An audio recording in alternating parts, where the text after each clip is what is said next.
Metro ಪ್ರಯಾಣ ದರ ಏರಿಸಿದ್ದೆಷ್ಟು, ನಿಜವಾಗ್ಲೂ ಆಗಿದ್ದೆಷ್ಟು? ಶೇಕಡ 46ರಷ್ಟು ಪ್ರಯಾಣ ದರ ಏರಿಕೆ ಅಂತ ಬಿಎಂಆರ್ಸಿಎಲ್ ಹೇಳಿದೆ. ಹಾಗಾದ್ರೆ ಮೆಟ್ರೋ ಪ್ರಯಾಣ ದರ ಎಷ್ಟು ಏರಿಕೆ ಆಗಿದೆ? ಬಿಎಂಆರ್ಸಿಎಲ್ ಹೇಳಿದ್ದೆಷ್ಟು, ನಿಜವಾಗ್ಲೂ ಅಲ್ಲಿ ಎಷ್ಟು ಏರಿಕೆ ಆಗಿದೆ?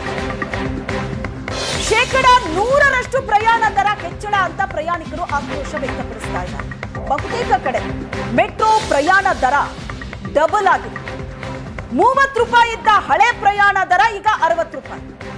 ಶೇಕಡ 46ರಷ್ಟು ಏರಿಕೆ ಅಂತಿದೆ ಮೆಟ್ರೋ ಬಿಎಂಆರ್ಸಿಎಲ್. ಆದ್ರೆ ಡಬಲ್ ದರ ವಸೂಲಿ ಮಾಡಲಾಗ್ತಾ ಇದೆ. ಶೇಕಡ 100ರಷ್ಟು. ಇಷ್ಟು ದಿನ 30 ರೂಪಾಯಿ ಇದ್ರೆ ಈಗ 60 ರೂಪಾಯಿ ಕೊಟ್ಟು ಪ್ರಯಾಣ ಮಾಡಬೇಕು. ಹಾಗಾದ್ರೆ ಎಲ್ಲಿಯ 46%? ಬಿಎಂಆರ್ಸಿಎಲ್ ಲೆಕ್ಕ ತಪ್ಪಿದ್ಯಾ ಅಥವಾ ಬಾಯಿ ಮಾತಿಗೆ ಶೇಕಡ 46ರಷ್ಟು ಅಂತ ಹೇಳ್ತಾ ಇದೆ? ಜನರಿಂದ, ಪ್ರಯಾಣಿಕರಿಂದ ವಸೂಲಿ ಮಾಡ್ತಾ ಇರೋದು ಮಾತ್ರ ಶೇಕಡ 100ರಷ್ಟು ಪ್ರಯಾಣ ದರ ಡಬಲ್. ಇದು ಪ್ರಯಾಣಿಕರ ಆಕ್ರೋಶಕ್ಕೆ ಕಾರಣವಾಗಿದೆ. ಹಳೆ ದರ 23 ರೂಪಾಯಿ 75 ಪೈಸೆ, ಆದ್ರೆ ಈಗ 50 ರೂಪಾಯಿ. ರಾಜಾಜಿನಗರ ಟು ಲಾಲ್ಬಾಗ್ ಇಲ್ಲಿ ತನಕ 23 ರೂಪಾಯಿ ಇತ್ತು, 23 ರೂಪಾಯಿ 75 ಪೈಸೆ, ಆದ್ರೆ ಈಗ 50 ರೂಪಾಯಿ ಆಗಿದೆ. 100% ಹೈಕ್ ಆಗಿದೆ, 100% ಡಬಲ್ ಮಾಡಿದೆ. ಆದ್ರೆ ಬಿಎಂಆರ್ಸಿಎಲ್ ಹೇಳ್ತಾ ಇರೋದು 46% ಅಷ್ಟೇ ನಾವು ಜಾಸ್ತಿ ಮಾಡ್ತಾ ಇರೋದು ಅಂತ.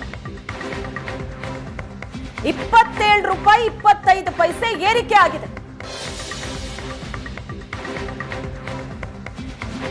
ಲಾಲ್ಬಾಗ್ನಿಂದ ಕುವೆಂಪು ರೋಡ್ ಹಳೆ ದರ 23 ರೂಪಾಯಿ 75 ಪೈಸೆ ಇತ್ತು, ಈಗ 40 ರೂಪಾಯಿ ಆಗಿದೆ. 16 ರೂಪಾಯಿ 25 ಪೈಸೆ ಏರಿಕೆ ಆಗಿದೆ.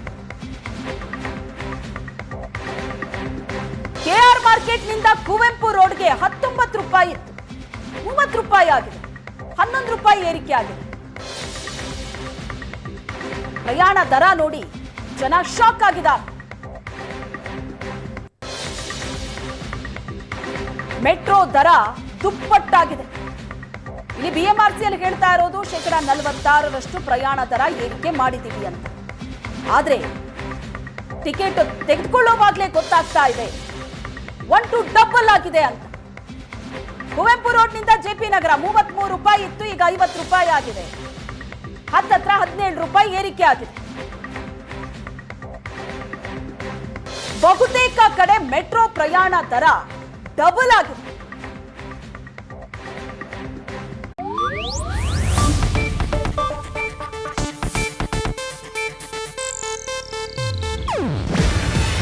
ಇದು ಏಷ್ಯಾನೆಟ್ ನ್ಯೂಸ್ ನೆಟ್ವರ್ಕ್ ಪ್ರಸ್ತುತಿ.